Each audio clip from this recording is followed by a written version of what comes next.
como decía, continuamos con la primera mesa redonda de la mañana de hoy, en la que me acompañan dos antiguas conocidas, Nuria un poco más que Anabel, y Rocío, que nos va a acompañar online. Y vamos a hablar sobre sesgo de sexo y género en ciencias del deporte. Nuria Romero Parra, ella es profesora del grado de Educación Primaria Convención en Educación Física en la Universidad Rey Juan Carlos. Es investigadora principal del proyecto Ciclos, financiado por el Instituto de las Mujeres para 2026, orientado a conocer los síntomas del ciclo menstrual y las alteraciones ovulatorias de las mujeres en edad reproductiva. Tiene amplia experiencia investigadora en el ámbito de la fisiología femenina y el ejercicio, como miembro del grupo de investigación del Laboratorio de Fisiología del Esfuerzo de la UPM, que dirige la doctora Ana Belén Peinado, quien nos acompaña, y tiene especial interés por la alfabetización y la salud menstrual. Además, es divulgadora en el perfil de Instagram En Plan Mujer, al que os recomiendo que sigáis, porque aporta muchísima claridad acerca de mitos sobre evidencia científica y ciclo menstrual en mujeres deportistas.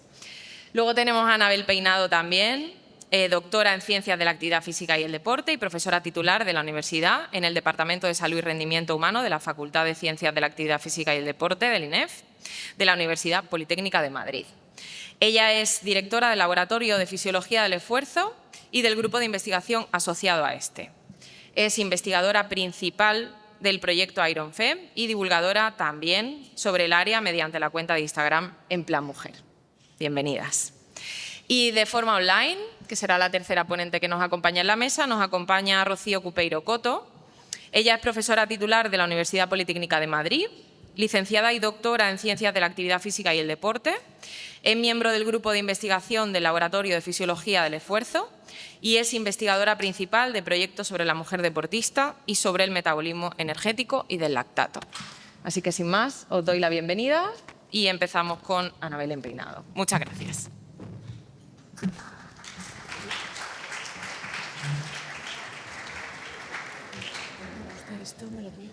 Muy bien, pues buenos días a todos y a todas. Muchísimas gracias por la presentación, Lucía. Agradecer a la Cátedra Dona y Esport y a la Universidad de Valencia la invitación para formar parte de la jornada de hoy. Y como muy bien ha dicho Lucía, pues nosotras vamos a hablar del sesgo que encontramos y de las diferencias que hay entre hombres y mujeres en el marco de las ciencias del deporte. Bueno, yo voy a comenzar hablando de los sesgos que encontramos en la investigación con mujeres.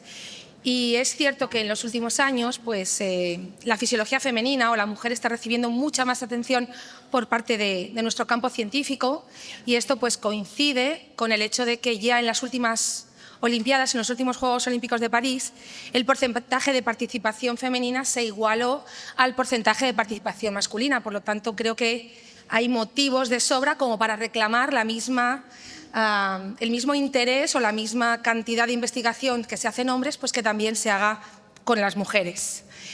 Este trabajo, que se publicó hace unos años, los investigadores del trabajo intentaron ver, en las principales revistas del campo de ciencias del deporte, cuánta investigación había con mujeres. Entonces analizaron ese periodo de tiempo en todas esas revistas que seguro que conocéis, donde se publican pues, los mejores trabajos científicos.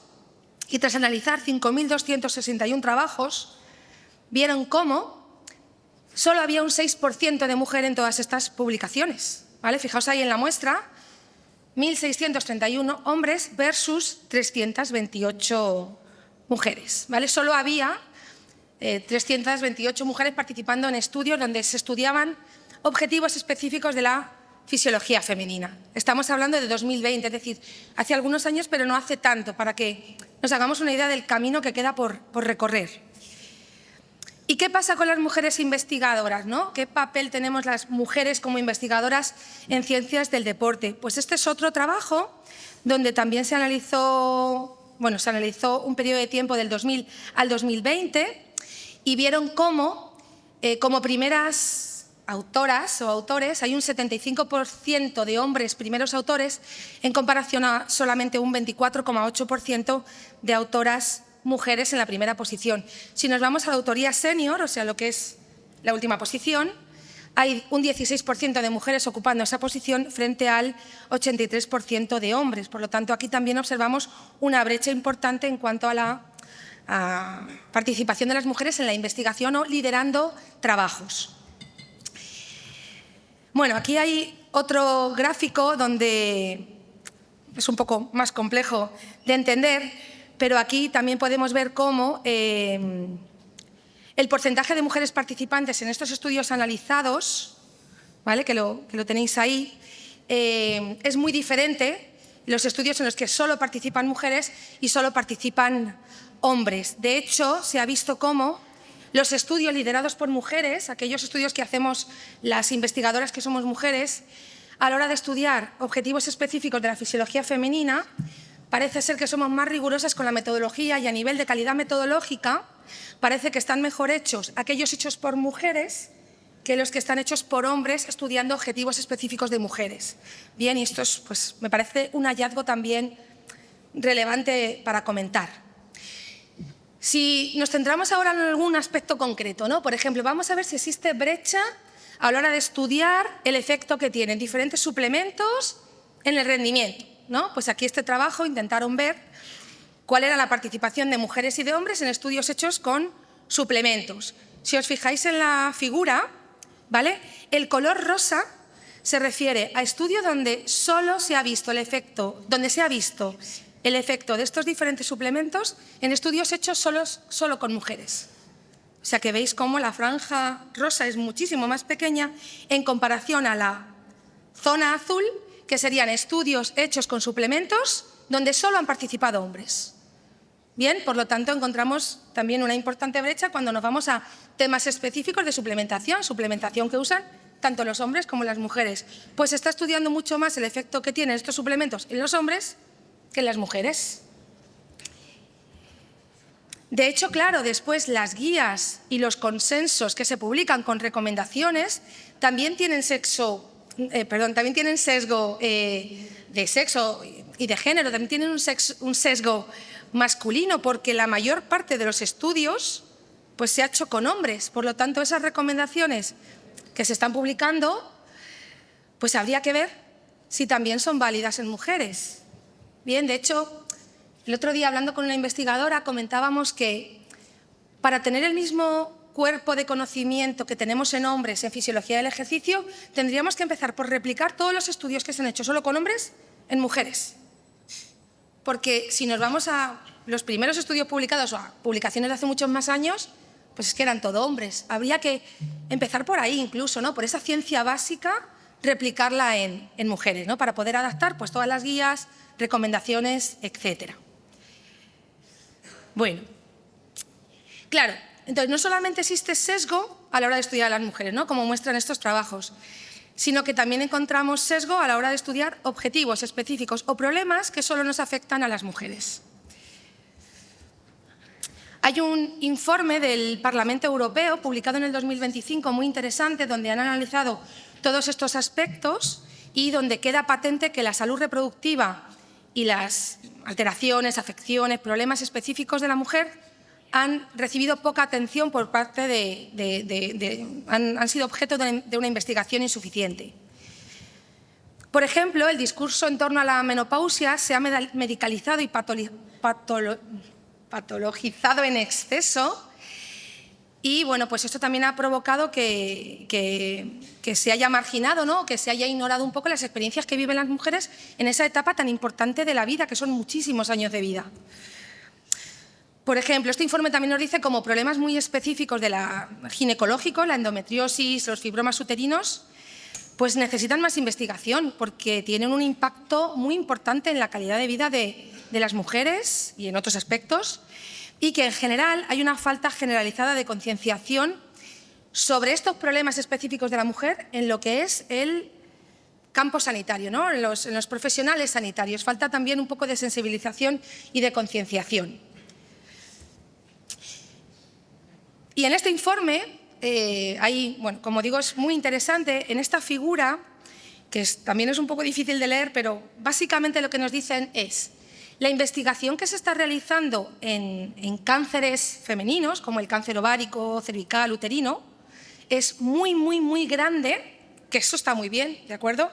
Pero si comparamos la investigación que se está haciendo en estos tipos de cáncer con respecto, ¿no?, a alteraciones, problemas o condiciones femeninas, como puede ser la endometriosis, la menopausia, el síndrome de ovario poliquístico, el síndrome premenstrual, hay una gran diferencia. Hay muy poca atención o muy poca investigación en torno a estos problemas o condiciones en comparación a, por ejemplo, el cáncer. Esto no quiere decir, ni muchísimo menos, que no haya que estudiar el cáncer. El cáncer hay que estudiarlo mucho más, todo lo que se pueda, pero también hay que prestar atención a otros problemas que, por supuesto, afectan a la vida de la mujer, al día a día, a la calidad de vida, etcétera.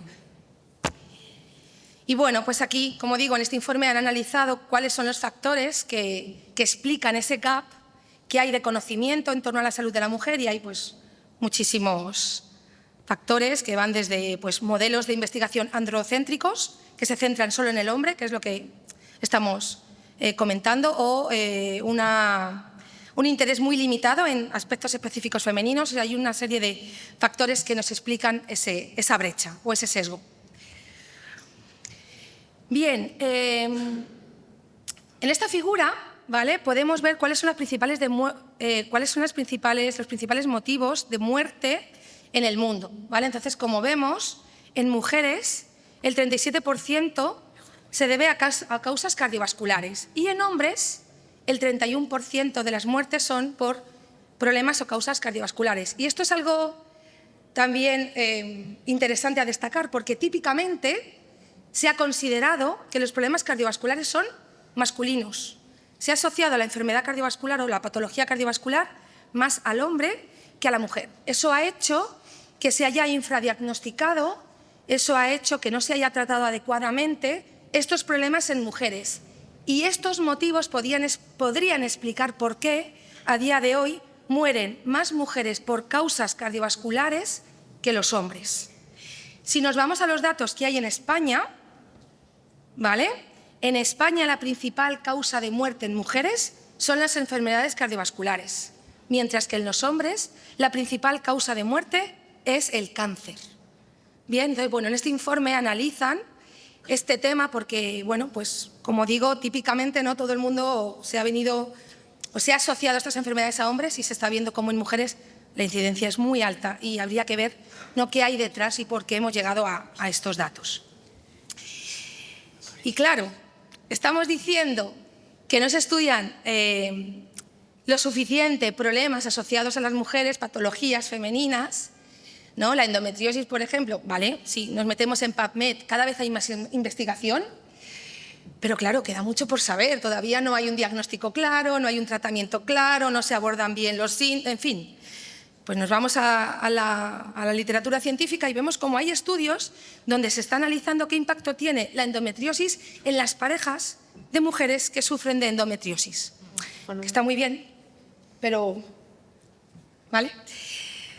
Y bueno, ya para ir terminando, ¿vale? Creo que también puede haber un sesgo a la hora de investigar a la mujer, porque todas las etapas vitales son importantes, ¿vale? Es importante la pubertad, la fase reproductiva, el climaterio, la posmenopausia.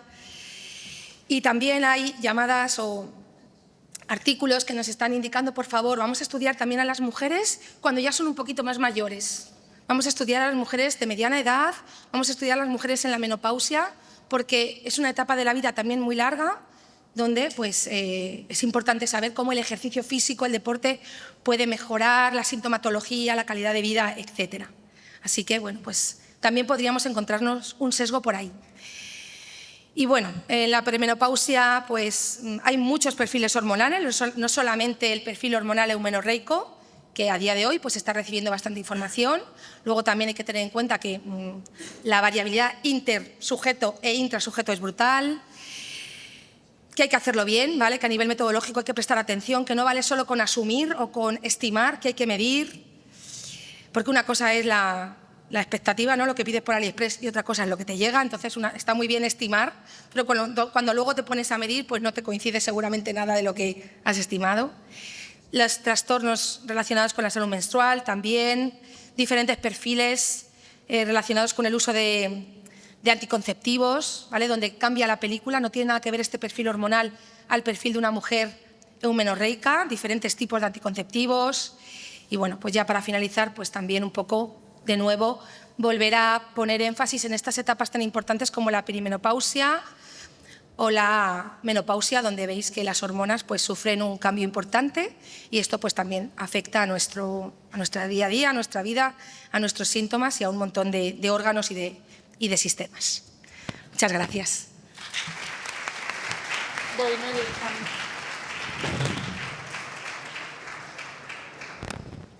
Buen día a todas y todos. Gracias por acudir hoy a estas jornadas y quiero reiterar mi agradecimiento a la Cátedra y a la Universidad de Valencia por la invitación.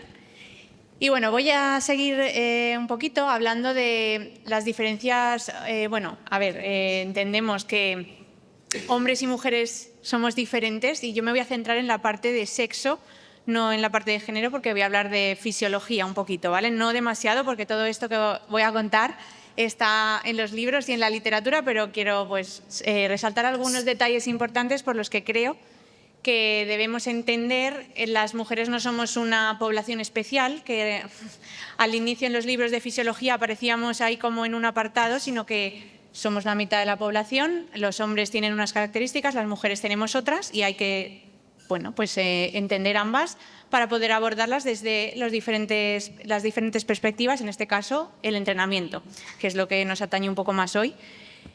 Entonces, simplemente que entendamos que la diferenciación sexual se produce cuando estamos en la etapa embrionaria, alrededor de la 7ª semana o así, y una vez que se produce esa diferenciación sexual y un poco hasta que llega la pubertad, aunque es cierto que en la pubertad hay algunos periodos donde puede haber algunas diferencias entre sexos, no es hasta la pubertad. En el caso de las chicas es un poco más evidente por la menarquia, la primera regla, que estos perfiles hormonales entre hombres y mujeres se empiezan a diferenciar bastante. Si os fijáis Si os fijáis a la izquierda, que estaría el perfil hormonal de la mujer a lo largo de la vida, a la derecha el del hombre. Cuando llega la pubertad, las mujeres empezamos a tener, digamos, unas fluctuaciones hormonales cada mes en una situación ideal, porque como bien ha comentado Ana, esto es un poco el ciclo menstrual o el perfil hormonal unicornio, pero luego hay muchos perfiles hormonales. Hay perfiles hormonales de mujeres que utilizan anticoncepción, hay alteraciones, entonces, bueno, hay diversidad de ellos, pero las mujeres tenemos pues unas variaciones hormonales. Es que intento ver la flecha, vale. Y los hombres, una vez que llegamos a la pubertad, pues esas concentraciones hormonales se mantienen bastante estables hasta casi el final de su vida. En el caso de las mujeres, esta gráfica habría que ver, porque como la esperanza de vida se está alargando, pues entonces durante muchos años, una vez que se agota la reserva ovárica y llegamos a esa peri y posmenopausia, pues vivimos muchos años en esta última parte de la gráfica, ¿no? Entonces, los dos perfiles no se parecen en nada y, por tanto, como venía comentando antes, pues hay que tratarlos y entenderlos a partes iguales, ¿no? Vale, entonces, a la izquierda, como comentaba, observamos el ciclo menstrual, que es un patrón, digamos, mensual, en la que cada día tenemos unas concentraciones hormonales diferentes, mientras que en el hombre, que lo tenéis a la derecha, esto es lo que ocurre cada día. Se producen unos incrementos de testosterona al inicio del día y luego van descendiendo. Para que lo entendamos de una manera un poquito más visual, si vamos a la izquierda, las mujeres nos encontramos que a lo largo de un mes pues pasamos por diferentes concentraciones hormonales y diferentes estados. Cansada, feliz, sexy, no lo sé muy bien. Y en cambio, esto es obviamente muy simplista y muy reduccionista, pero el hombre pues amanece feliz y contento y luego por la noche cansado y a dormir. Feliz y contento, cansado, feliz y contento, cansado. Para que entendáis un poco que sería esto de una forma muy simple, ¿no? Entonces, esto juega un poco en nuestra contra en las mujeres en el sentido de que es un poco más complejo, ¿vale?, de entender. Y bueno, pues yo voy a comentar alguna serie de cambios y de diferencias entre hombres y mujeres a tener en cuenta y que se dan principalmente por estas concentraciones de la hormona testosterona, que es completamente diferente entre ambos sexos. Entonces, en todos los órganos y tejidos encontramos estas diferencias que luego vamos a tener en cuenta, que luego hablaremos después de rendimiento y tenemos que tener en cuenta por qué se dan estas diferencias, ¿vale? Por ejemplo, a nivel de tejidos, de composición corporal, los hombres tienen más cantidad de masa muscular, más masa libre de grasa, más capilares en relación a las fibras musculares, predominio de fibras tipo 2, hablo en general, ¿vale? Porque luego habría que ver hombres que entrenan X disciplina versus mujeres que entrenan, ¿me explico? O sea, que eso no es a nivel general. Bueno, pues esto se traduce en unas diferencias o en una superioridad a nivel de fuerza, potencia, que es así. Evidentemente, no todos son desventajas, mujer, claro que no. Nosotras, pues bueno, el hecho de tener menos masa muscular favorece que haya una mayor vascularización sanguínea en nuestros músculos. El que tengamos predominio de fibras lentas hace que seamos más resistentes quizá a la fatiga. Tenemos mejor sensibilidad a la insulina, pero bueno, tenemos ventajillas en algunas cosas, pero no tantas. Entonces, bueno, pues hay que entenderlo a la hora de abordar los entrenamientos de unos y de otras. Por ejemplo, en esta gráfica podemos ver que en disciplinas como los levantamientos hay mucha diferencia entre hombres y mujeres en cuanto a sexo, que no es tan evidente en otras disciplinas más cíclicas o más de resistencia, ¿vale? Como las de carrera o natación. Más cosas que son diferentes a nivel de sustratos energéticos, a nivel de cómo utilizamos esos sustratos, tanto en situación de reposo como en situación de ejercicio, tras haber comido o no. Las mujeres tenemos una afinidad o un mejor manejo, gestión y utilización de las grasas. Esto, por ejemplo, en esfuerzos de intensidades 60% del VO2 max nos favorece, podemos tener cierta ventaja competitiva, pero en cuanto incrementa esa intensidad, pues esa ventaja ya no la tenemos, porque al final el sustrato elegido va a ser la glucosa, por así decirlo, y nosotras ahí somos un poco menos eficientes, pero bueno, hay que entenderlo y anotarlo y abordarlo como se debe. Luego, más cosas. A nivel cardiorrespiratorio, pues seguimos, ¿no? No todos son desventajas, no, pero nosotras tenemos una maquinaria que nos limita un poquito más. Nuestro corazón más pequeño, menor volumen sistólico, menor gasto cardíaco, algunas incompatibilidades que el estradiol por ahí, bueno, pues se interpone para que haya una mejor contractilidad cardíaca. A nivel hemoglobina, a nivel, en fin, bueno, que no me voy a enrollar porque todo esto lo tenéis en un montón de sitios. Sí que es cierto que, por ejemplo, los estrógenos, que es nuestra principal hormona junto con la progesterona, a comparación de la testosterona, que es la predominante en hombres, sí que tienen un poco de un factor, digamos, cardioprotector. Es decir, por eso cuando las mujeres llegamos a la peri y posmenopausia tenemos más riesgo cardiovascular, porque al decaer esas hormonas, pues nos vemos ahí más comprometidas. De nuevo, no todos son desventajas, pero ahí jugamos un poquito en desventaja y eso hay que tenerlo en cuenta, ¿vale? A la hora de entrenar. De hecho, bueno, pues esto es un ejemplo de las diferencias hombres-mujeres, o sea, todo lo que se ve en naranjita es lo que nos sacan los hombres en diferentes disciplinas de atletismo. Bueno, pues esto es así. Y es cierto que todo es susceptible de entrenar. Por ejemplo, esto es una gráfica que indica el volumen del ventrículo izquierdo en personas sedentarias, hombres y mujeres, y personas que entrenan. Y evidentemente, si comparamos una mujer que entrena con un hombre sedentario, y bueno, también que es relativo a la masa libre de grasa, pero bueno, vamos a encontrar que las mujeres que entrenan van a tener mejores maquinarias que hombres que no entrenan. Pero bueno, a igualdad de condiciones, pues bueno, tenemos ahí pequeños hándicaps o desventajas con respecto a ellos. Y luego, para ir terminando esta parte de diferencias, a nivel de sistema nervioso, es verdad que no hay diferencias en cuanto a que seamos capaces de pedirle a nuestro sistema nervioso que genere fuerza. Pero luego sí que hay algunas diferencias en ciertas habilidades cognitivas y coordinativas, pues quizá porque hay diferencias o asimetrías a nivel cerebral. Hay algunas áreas del cerebro femenino que tienen mayor arborización y mayor, digamos, ramificación neuronal, por así decirlo, que los hombres. Entonces, bueno, pues vamos a encontrarnos mejor en algunas tareas que en otras con respecto a ellos.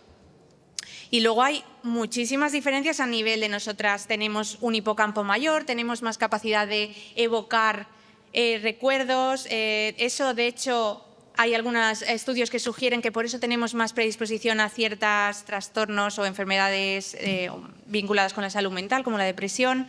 Tenemos diferente predisposición a diferentes tipos de enfermedades.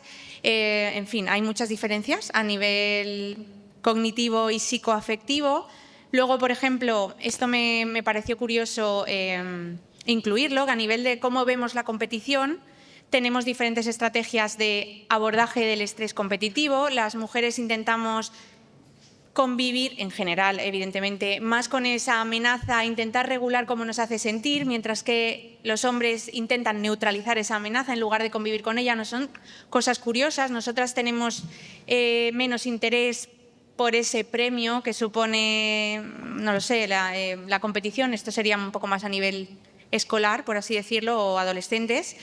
Tenemos más ansiedad y preocupación ante los eventos deportivos. Entonces, bueno, hay diferencias, hay que tenerlas en cuenta y abordar a cada mitad de la población, por así decirlo, hombres y mujeres, como debemos. No verlo como, es que esto es muy complejo, no, es que somos diferentes y hay que estudiarnos y tratarnos y abordarnos como nos merecemos cada uno de los sexos. Y ya está. Y voy a dar paso a mi compañera Rocío. Espero que os haya gustado y bueno, estaremos luego para preguntas. Gracias.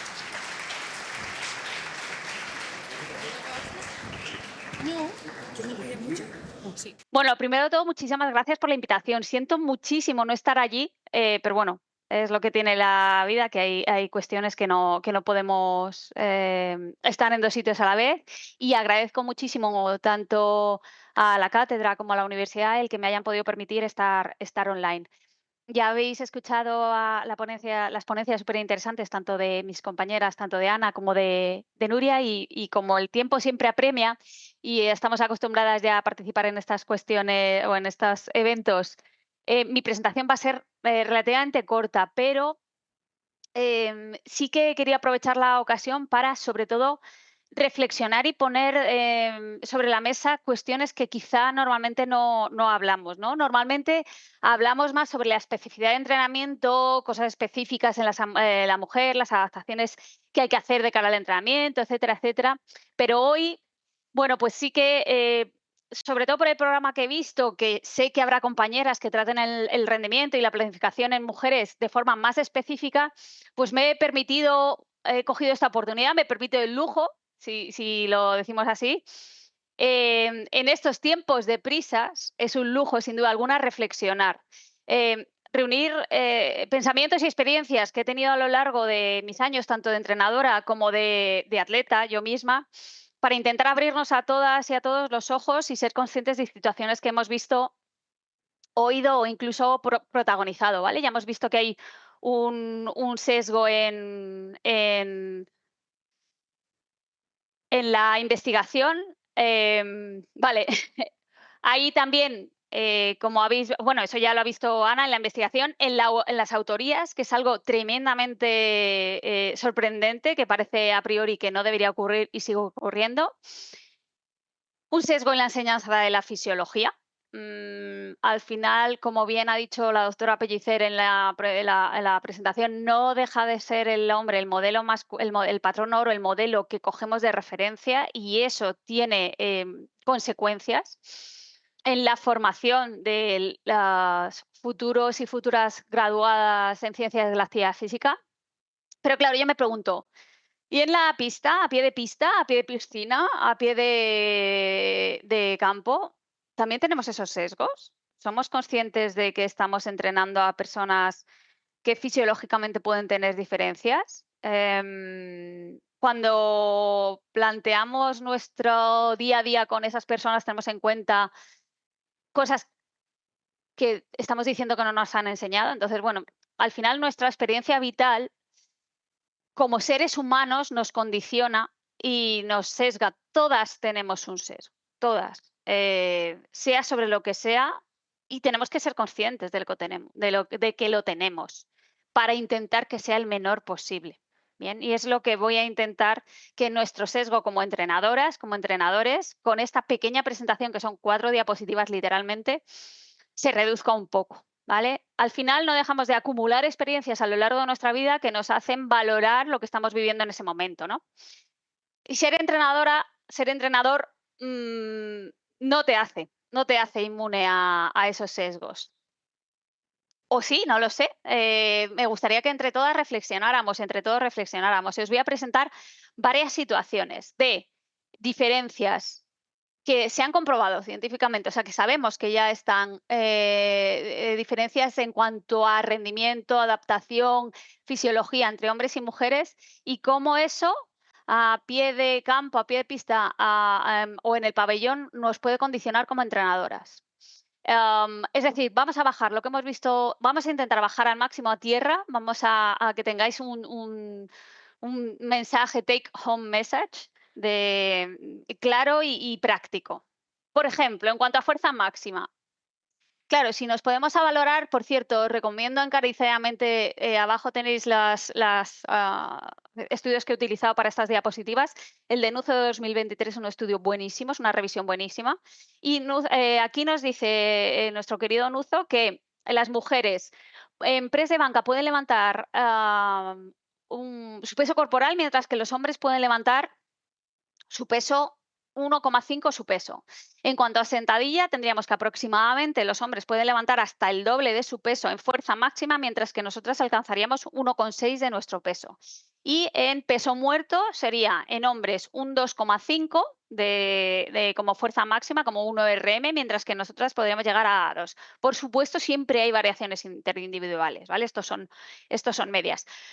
Con estos valores podríamos pensar, por tanto, que la fuerza relativa en nosotras es menor, ¿no?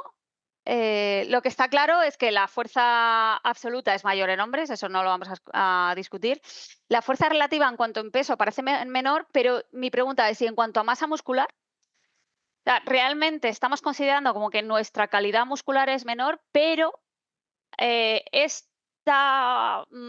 este cuadrito que vemos aquí arriba, al final no deja de tener un sesgo también, porque está dividiendo entre el peso y no entre la masa magra. Y nosotras tenemos más masa grasa que vosotros. Por tanto, para ver realmente cada kilo de músculo cuánto puede levantar, sería muchísimo más correcto dividir entre masa magra. Sería más justo para las mujeres, entre masa que entre peso corporal, ¿vale? Masa total. Eso podría ser un primer sesgo. Otro sesgo importante, que sí que lo he vivido yo como usuaria de instalaciones, que ve a otros entrenadores manifestar opiniones, es el hecho de que mientras que la fuerza en miembro superior en mujeres es entre un 50 y un 60% la de los hombres, es decir, que si un hombre pongamos por caso, levanta 100 kilos en press de banca, una mujer con la misma fuerza o con las mismas características, mejor dicho, no la misma fuerza, las mismas características, estaría levantando entre 50 y 60 kilos. Para miembro inferior, esa diferencia se reduce.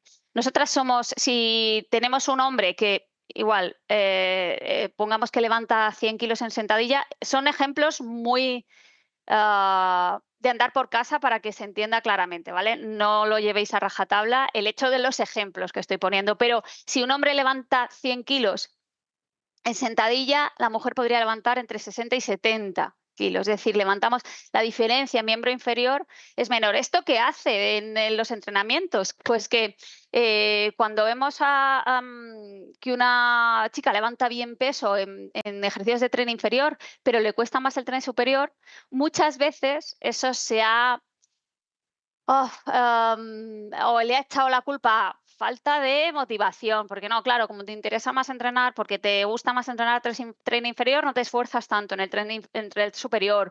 O, claro, como no le pones tanto volumen al tren superior, así te pasa. O es que no te estás esforzando lo suficiente. O es que no. Y la respuesta es, no, perdona, querido mío, es que yo soy así. Es que nosotras somos así. Nosotras tenemos menos, en comparación, tenemos más fuerza en el tren inferior que en el tren superior en comparación a vosotros. Es decir, que si yo estoy levantando el mismo peso en sentadilla que un hombre, seguramente o es probable o no sería nada erróneo que él levantase más peso en el tren superior, ¿vale? Y en cuanto a hipertrofia, he escuchado mucho también lo de que nosotras hipertrofiamos menos, ¿no? Que al final, tras un entrenamiento enfocado a la hipertrofia, claro, es que nosotras tenemos menos margen de mejora. Y, queridos, queridas, eso no es cierto. No hay mucha. O sea, ya hemos visto que no hay tantos datos en mujeres, por tanto, las afirmaciones no pueden ser rotundas, pero los datos que tenemos hasta el momento, ya tenemos algún metaanálisis, ahí lo tenéis, el de Roberts de 2020, que indica que hipertrofiamos igual. Lo que pasa es que hipertrofiamos igual en cuanto a nuestra masa inicial, es decir, la hipertrofia relativa. Claro, como nosotras pesamos menos, como nosotras tenemos menos masa muscular a nivel absoluto, claro, la ganancia de peso va a ser menor, pero a niveles relativos es igual. Por tanto, dejemos también de pensar y de poner esa de, no, es que vosotras, que eso lo he escuchado yo, incluso hasta profesores universitarios, porque como no se tenía conocimiento científico, pues hablaban según la opinión y la experiencia, y entrenadores igual, de, bueno, es que nosotras hipertrofiamos menos. Segundo ejemplo, en cuanto a la fatigabilidad y la recuperación. Bueno, esa es la definición de fatiga, no me voy a detener mucho en eso, pero al final lo que lo que tenemos que entender, que no sé si os han enseñado, es que nosotras tenemos menos fatiga que vosotros, o sea, nuestra fatiga intrasesión, interserie, intraserie es menor. Para que nos entendamos tanto intrasesión como intersesión, nos fatigamos menos y necesitamos menos recuperación también. En una misma serie nos vamos a fatigar menos y vamos a estar antes preparadas para la siguiente serie. Y no es porque, o sea, es porque somos así, o sea, es porque no solo nuestra composición de fibras es así, sino que la fisiología hace que seamos más resistentes y nos recuperemos mejor. ¿Qué pasa? Que como nuestro desempeño es menor, nuestro desempeño absoluto es menor, lo que sucede es que corremos más despacio en unas series, pero nos recuperamos antes. Pongamos un ejemplo, una sesión de series de 400 metros, que quien las haya hecho sabe que es la muerte en vida. Es súper anaeróbico y, bueno, son duras. Claro, si yo como mujer estoy corriendo más lento que un hombre y me recupero antes, el entrenador, y aquí digo entrenador, no digo entrenador, entrenadora, digo el entrenador, ¿qué va a pensar? Claro, si él con su ojo clínico, que de verdad digo que el ojo clínico de los entrenadores es muy bueno, es muy bueno.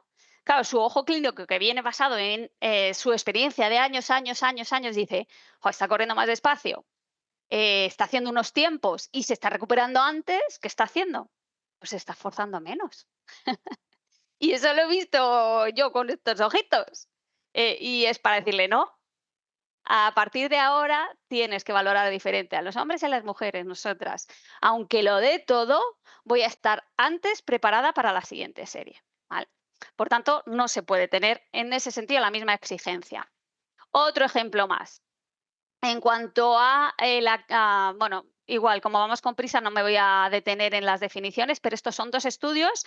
Arriba tenemos la tabla en mujeres, abajo en hombres, y estos dos estudios lo que hicieron fue medir el número de repeticiones que las mujeres son capaces de hacer al 50% de su 1RM, al 60, al 70 y al 80 en press de banca. Valores de mujeres, repito, valores de hombre. He destacado el número máximo de repeticiones.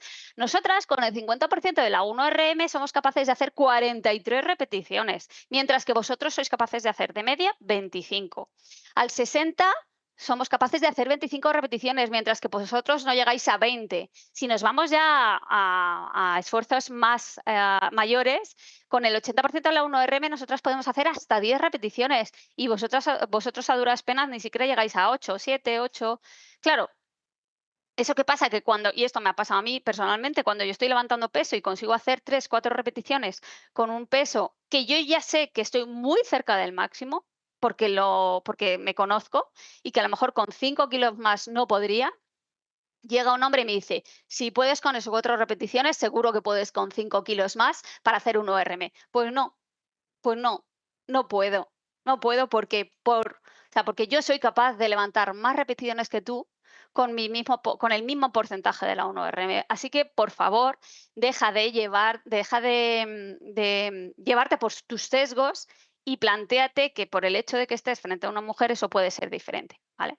Y terminando ya la última diapositiva, este es un estudio súper chulo que hizo un doctorando nuestro en el laboratorio, en el que comparó la posición de los umbrales, umbral aeróbico o umbral láctico 1, umbral láctico 2, en bicicleta, en una prueba incremental. ¿Y qué obtuvimos? Pues que nosotras tenemos los umbrales más altos y más cerquita del máximo. Esa situación ideal de los umbrales del 60, 70, umbral aeróbico VT1, el 90% VT2, lo que sea, pues no afina igual para hombres y para mujeres. ¿Eso qué hace?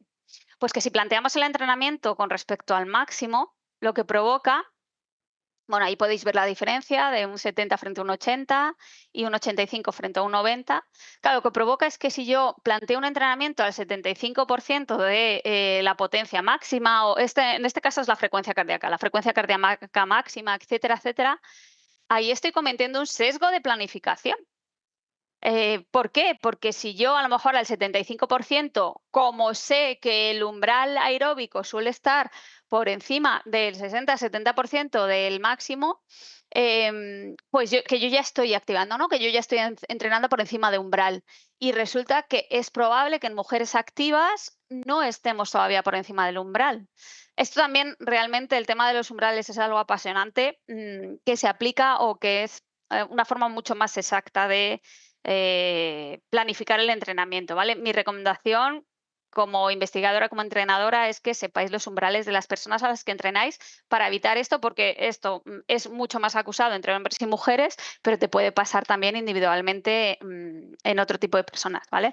Entonces, la idea principal es: no valoremos a la persona que tenemos enfrente con la experiencia que he tenido como entrenador, como entrenadora hasta ese momento. ¿Por qué? Porque como hay más hombres practicando deporte y seguramente haya entrenado a más hombres que a mujeres, mi ojo clínico está sesgado. Y esto se debería empezar a enseñar en las facultades para que ese ojo clínico estuviese o tuviese un poquito de corrección, ¿no? Se pusiese esas gafas violeta. Y ya está. Muchas gracias. Por mi parte.